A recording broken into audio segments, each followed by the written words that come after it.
Hello everyone. AP EAMCET counselling dates ఫైనల్గా వచ్చేసాయి అఫీషియల్గా. అయితే ఆ కౌన్సిలింగ్ డేట్స్ ప్రస్తుతానికి ఫేజ్ 1 వరకు మాత్రమే ఇచ్చారు. సో ఫేజ్ 2 ఉంటుందా ఉండదా అదంతా గవర్నమెంట్ డెసిషన్ మీద ఉంటుంది. బట్ నా అభిప్రాయంలో అయితే ఫేజ్ 2 ఉంటుంది. బికాస్ ఫేజ్ 1లో మిగిలిపోయిన సీట్లు, అలాగే కొంతమందికి సీట్ రాకపోవచ్చు. అప్పుడు వాళ్ళ పరిస్థితి ఏమవుతుంది? సో ఖచ్చితంగా ఫేజ్ 2 అయితే ఉంటుంది.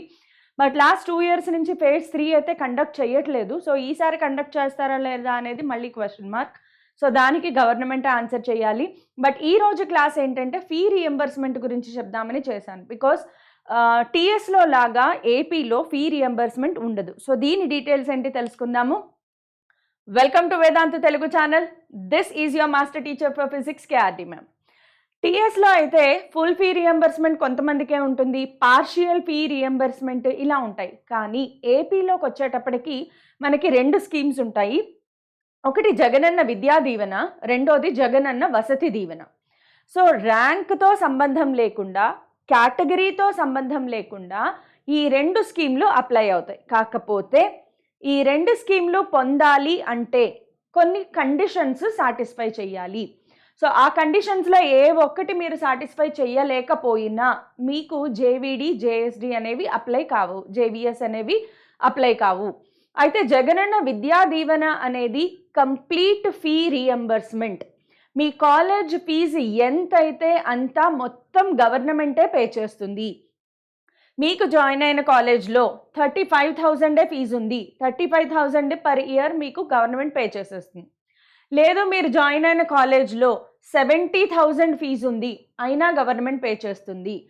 ఓకే, సో దీని గురించి డీటెయిల్స్ చెప్తాను. బట్ ఫస్ట్ కండిషన్స్ చూడండి. జగనన్న విద్యా దీవెన మీరు పొందాలి అంటే ఖచ్చితంగా మీ ఫ్యామిలీలో ఎవరైనా ఒకళ్ళు గవర్నమెంట్ సర్వీస్లో ఉంటే, గవర్నమెంట్ శాలరీ తీసుకుంటూ ఉంటే గనక, అంటే మరీ లో శాలరీలో ఉండేవాళ్ళు కాదు, యాన్యువల్ ఇన్కమ్ 2.5 lakh కంటే ఎక్కువ ఉండి గవర్నమెంట్ శాలరీ తీసుకునే వాళ్ళు ఎవరైనా సరే not eligible for Jagananna Vidya Deevena. Next, if anyone in the family is availing pension. So మీ ఫ్యామిలీలో మీ సర్నేమ్తో ఉన్న గ్రాండ్ పేరెంట్స్ ఎవరైనా గనక గవర్నమెంట్ నుంచి పెన్షన్ తీసుకుంటున్నా సరే మీకు జగనన్న విద్యా దీవెన రాదు.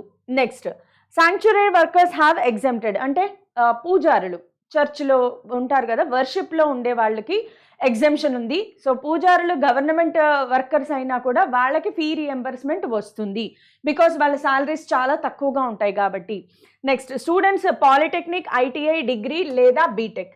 సో డిగ్రీ లేదా బీటెక్ చదివే ప్రతి ఒక్కళ్ళకి కూడా, డిగ్రీ ఆర్ బీటెక్ చదివే ప్రతి స్టూడెంట్స్కి కూడా మనకి జగనన్న విద్యా దీవెన వస్తుంది.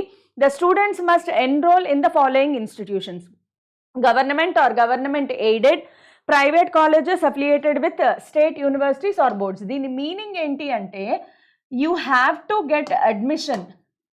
మీకు బీటెక్ కాలేజీలో admission only through EAMCET counselling, EAP, CET, EAMCET counselling ద్వారా మాత్రమే రావాలి. ఎంసెట్ కౌన్సిలింగ్ ద్వారా మాత్రమే మీరు జాయిన్ అవ్వాలి. మేనేజ్మెంట్ కోటాలో గనక వీటిలో జాయిన్ అయినా సరే, ప్రైవేట్ యూనివర్సిటీస్కి ఎంసెట్ కౌన్సిలింగ్ ద్వారా సీట్స్ ఫిలప్ చేస్తారు, మేనేజ్మెంట్ కోటాలో కూడా సీట్లు ఫిలప్ చేస్తారు. ఫర్ ఎగ్జాంపుల్ ఎస్ఆర్ఎం యూనివర్సిటీ తీసుకుందాం, అది ప్రైవేట్ యూనివర్సిటీ. దాంట్లో మేనేజ్మెంట్ కోటాలోనూ స్టూడెంట్స్ జాయిన్ అవుతారు, ఎంసెట్ కౌన్సిలింగ్ ద్వారా కూడా స్టూడెంట్స్ జాయిన్ అవుతారు. మేనేజ్మెంట్ కోటాలో జాయిన్ అయిన వాళ్ళకి జగనన్న విద్యా దీవెన ఫీ రీఎంబర్స్మెంట్ ఉండదు. ఎంసెట్ కౌన్సిలింగ్ ద్వారా అదే ఎస్ఆర్ఎంలో జాయిన్ అయిన వాళ్ళకి ఫీ రీఎంబర్స్మెంట్ ఉంటుంది.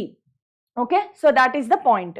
Next, families annual income. Yes, ఖచ్చితంగా 2.5 lakhs పర్ యానం కంటే తక్కువ ఉండాలి. పర్ ఇయర్ మీ ఇన్కమ్ 2.5 lakhs కంటే తక్కువ మాత్రమే ఉండాలి. ఇది కూడా కొంచెం డిఫరెన్స్ ఉంటుంది రూరల్, అర్బన్ ఏరియాస్. బట్ ఓవరాల్గా 2.5 lakhs కంటే తక్కువ ఇన్కమ్ ఉండాలి మీకు. అప్పుడు మాత్రమే మీకు ఫీ రియంబర్స్మెంట్ యాక్సెప్ట్ అవుతుంది. నెక్స్ట్, బెనిఫిషియరీస్ షుడ్, ల్యాండ్స్ ఉంటాయి కదా, పొలాలు ఉంటాయి కదా. సో ల్యాండ్స్ ఏంటంటే వెట్ ల్యాండ్ అయితే బిలో 10 acres ఉండాలి, డ్రై ల్యాండ్ అయితే గనక బిలో 25 acres ఉండాలి. సో ఈ కండిషన్స్ అన్నీ సాటిస్ఫై అవ్వాలి. Next, the beneficiaries should not own any 4-wheeler. అంటే మీ పేరెంట్స్ పేరు మీద, ఎవరో ఒకళ్ళ పేరు మీద కానీ ఇద్దరు పేరు మీద కానీ 4-wheeler రిజిస్టర్ అయి ఉండకూడదు. సో 4-వీలర్ అంటే కార్, ఆటో, టాక్సీ. ఆటో నడుపుకోవచ్చు, కానీ ఆటో ఓన్గా ఉంటే మాత్రం రిస్క్ అవుతుంది. సో యాక్సెప్ట్ చెయ్యరు మోస్ట్లీ. సో వీటిలో ఏ ఒక్కటి మీకు ఇవన్నీ కూడా ఎలిజిబుల్ క్రైటీరియా. ఇవన్నీ నేను యాక్సెప్ట్ చేస్తున్నాను, నాకు కరెక్ట్గా ఉన్నాయి అంటేనే జగనన్న విద్యా దీవెన మీకు వస్తుంది. సో ఇక్కడ క్యాస్ట్తో సంబంధం లేదు, అలాగే ర్యాంక్తో కూడా సంబంధం లేదు. ఖచ్చితంగా మీ ఫీ అనేది మీకు పే చేయడం జరుగుతుంది. నెక్స్ట్ జగనన్న వసతి దీవెన. హాస్టల్లో ఉండే స్టూడెంట్స్కి వసతి దీవెన ఇస్తారు. బీటెక్ స్టూడెంట్స్కి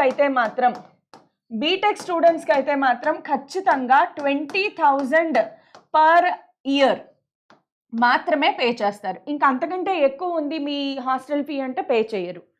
సో ఖచ్చితంగా పర్ ఇయర్ 20,000 మాత్రమే గవర్నమెంట్ పే చేస్తుంది. అంతకంటే తక్కువ ఉన్నా మీకు 20,000 పే చేస్తారు. కానీ మీరు జాయిన్ అయిన హాస్టల్ ఫీజు 20,000 కంటే ఎక్కువ ఉంది అనుకోండి, మీకు జగనన్న వసతి దీవెన అంతకంటే ఎక్కువ రాదు, 20,000 మాత్రమే ఇస్తారు. దానికి కూడా సేమ్ కండిషన్స్ ఉన్నాయి చూడండి. సో జగనన్న వసతి దీవెన, జగనన్న విద్యా దీవెన అనేవి ర్యాంక్తో సంబంధం లేకుండా ఎవరికైనా సరే వస్తుంది. OC, EWS, SC, ST, BC ఎవరికైనా కూడా ఫుల్ ఫీ అనేది పే అవుతుంది. కాకపోతే కండిషన్స్ చెప్పాను కదా ఫస్ట్ స్లైడ్లో, అందులో ప్రతి కండిషన్ మీరు సాటిస్ఫై చేయాలి. అందులో ఏ ఒక్క కండిషన్ మీకు అప్లై కాదు అనుకున్నా సరే మీకైతే మాత్రం ఫీ రియంబర్స్మెంట్ రాదు. సో కేర్ఫుల్గా అవన్నీ చూసుకుని పెట్టుకోండి. అయితే జగనన్న విద్యా దీవెన, వసతి దీవెనకి కావలసినవి ఏంటి అంటే ఐదర్ వైట్ రేషన్ కార్డ్ ఉండాలి, ఖచ్చితంగా వైట్ రేషన్ కార్డ్ ఉండాలి, లేదు అంటే ఇన్కమ్ సర్టిఫికెట్ అయినా ఉండాలి. ఇన్కమ్ సర్టిఫికెట్ అనేది లేటెస్ట్ సర్టిఫికెట్ ఉండాలి. ఈ అకాడమిక్ ఇయర్లో అంటే మార్చ్ 23 తర్వాత తీసుకున్నదైతే బెస్ట్. లేదంటే మిమ్మల్ని తిప్పిస్తూ ఉంటారు, మళ్ళీ అది తీసుకురండి, ఇది తీసుకురండి అని. సో మీకు ఒకవేళ వైట్ రేషన్ కార్డు ఉంది అనుకోండి, కాకపోతే వైట్ రేషన్ కార్డులో ఎవరైతే బెనిఫిషరీ స్టూడెంట్ ఉన్నాడో ఆ స్టూడెంట్ యొక్క పేరు మెన్షన్ అయి ఉండాలి, లేదంటే మార్పించుకోవాలి, తప్పదు. సో ఖచ్చితంగా వైట్ రేషన్ కార్డ్ మీద ఎవరైతే స్టూడెంట్ కౌన్సిలింగ్ ద్వారా అడ్మిషన్ తీసుకుంటున్నాడో ఆ స్టూడెంట్ యొక్క పేరు ఉండాలి, మిస్టేక్స్ లేకుండా చూసుకోండి. ఓకే, ఈ కండిషన్స్ అన్నీ సాటిస్ఫై అయితే జగనన్న విద్యా దీవెనలో మీకు ఫీ రియంబర్స్మెంట్ వస్తుంది. అయితే జగనన్న విద్యా దీవెనలో పే చేసేది ఏంటి అంటే ఓన్లీ ట్యూషన్ ఫీ మాత్రమే పే చేస్తారు. ఫర్ ఎగ్జాంపుల్ నువ్వు జాయిన్ అయ్యే కాలేజ్కి ఒక 60,000 ఫీజు ఉంది అనుకోండి, మొత్తం 60,000 ఫీజు విడతల వారీగా ఇదివరకు అయితే డైరెక్ట్గా కాలేజ్కి పే చేసేవారు. బట్ ఈ ఇయర్ నుంచి డైరెక్ట్గా ఈ స్టూడెంట్ యొక్క మదర్ అకౌంట్లోకి వెళ్ళడం జరుగుతుంది. సో ఖచ్చితంగా ఎంత ట్యూషన్ ఫీ అయితే అంతా వస్తుంది. కానీ గుర్తుపెట్టుకోండి, ఇది ఫీ రియంబర్స్మెంట్ ఎలాగూ ఉంది కదా, నేనేం కట్టక్కర్లేదు అంటారేమో. But most of the private universities ఉంటాయి కదా, ప్రైవేట్ యూనివర్సిటీస్ అలాగే డీమ్డ్ యూనివర్సిటీస్, వీటిలో ట్యూషన్ ఫీజుతో పాటు వేరే ఫీజులు కూడా మిమ్మల్ని కట్టమని అడుగుతారు. Like building fund, library fund, maintenance fund, ఇలాంటివి మిమ్మల్ని ఎక్స్ట్రాగా కట్టమని అడగడం జరుగుతుంది. తప్పదు, కట్టాలి. అయితే మీరు ఇది కూడా ఎక్కడి నుంచి వేరీ అవుతుందంటే మినిమం 5,000 నుంచి 40,000 తీసుకునే ఇన్స్టిట్యూషన్స్ కూడా ఉన్నాయి. హయ్యెస్ట్ మన మోహన్ బాబు యూనివర్సిటీ ఉంది కదా, so highest Mohan Babu university building fund వచ్చేసి 40,000. వాళ్ళ ఫీ స్ట్రక్చర్ కూడా చాలా హైగా ఉంటుంది. సో ట్యూషన్ ఫీ అయితే మీకు జేవిడి రూల్స్ అన్నీ సాటిస్ఫై అయితే ట్యూషన్ ఫీ ఫుల్గా వచ్చేస్తుంది. ఒకవేళ ఆ రూల్స్లో ఏ ఒక్కటి మీకు కండిషన్ అప్లై కాకపోయినా కూడా జేవిడి రాదు. And moreover fee reimbursement only tuition ఫీకి మాత్రమే అప్లై అవుతుందమ్మా. మిగతా పైన ఇది అది కమ్ అని ఏమన్నా ఎక్స్ట్రా ఫీజులు ఉంటే మాత్రం అవన్నీ మీరే బేర్ చేయాల్సి ఉంటుంది. కాబట్టి అవన్నీ చూసుకుని కూడా జాయిన్ అవ్వండి. ఓకే, సో మినిమం 5,000 అయితే బిల్డింగ్ ఫండ్ ఉంటుంది. సో అక్కడి నుంచి 40,000 వరకు కూడా కొన్ని యూనివర్సిటీస్ మధ్యలో వేరియేషన్ ఉంటుందన్నమాట. సో మళ్ళీ చెప్తున్నాను, జగనన్న వసతి దీవెన అయితే అయినా సరే, జగనన్న విద్యా దీవెన అయినా సరే, మనం ముందుగా చెప్పుకున్న రూల్స్ ప్రతి ఒక్కటి ఒబే అవ్వాల్సిందే. అంతే, అది కండిషన్. అంతేగాని ర్యాంక్తో సంబంధం లేదు, అలాగే కేటగిరీతో కూడా సంబంధం లేదు. ఎవరికైనా మనం ముందు చెప్పుకున్న స్లైడ్లో కండిషన్స్ అన్నీ అప్లై అయితే మీరు you are eligible for full fee reimbursement. ఇప్పుడు టీఎస్ స్టూడెంట్స్ ఏపీలో రాస్తే గనక వాళ్ళకి ఫీ రియంబర్స్మెంట్ ఎలా ఉంటుంది అంటే, టీఎస్ స్టూడెంట్స్ ఏపీలో ఉన్న ఇంజనీరింగ్ కాలేజ్లో జాయిన్ అయితే తెలంగాణ స్టేట్ గవర్నమెంటే వీళ్ళకి ఫీ రియంబర్స్మెంట్ ఇస్తుంది, కానీ ఏపీ గవర్నమెంట్ వీళ్ళకి ఫీ రియంబర్స్మెంట్ ఇవ్వదు. ఓకే, సో తెలంగాణ స్టేట్లో ఏవైతే కండిషన్స్ ఉన్నాయో ఆ కండిషన్స్ ప్రకారం మీకు ఇక్కడ ఫీ రియంబర్స్మెంట్ అనేది వస్తుంది. బట్ ఎస్, ఏపీలో కంపారిటివ్లీ కొంచెం తక్కువ ఫీజులు ఉంటాయి కాబట్టి జాయిన్ అవ్వడం బెటర్. బట్ ఫీ రియంబర్స్మెంట్ అయితే మాత్రం మీ తెలంగాణ గవర్నమెంట్ రూల్స్ ప్రకారం మనకి ఇక్కడ తెలంగాణ స్టూడెంట్కి అప్లై అవుతుంది. జగనన్న విద్యా దీవెన తెలంగాణ స్టూడెంట్కి అప్లై కాదు, ఓన్లీ ఏపీ స్టూడెంట్స్కి మాత్రమే అప్లై అవుతుంది.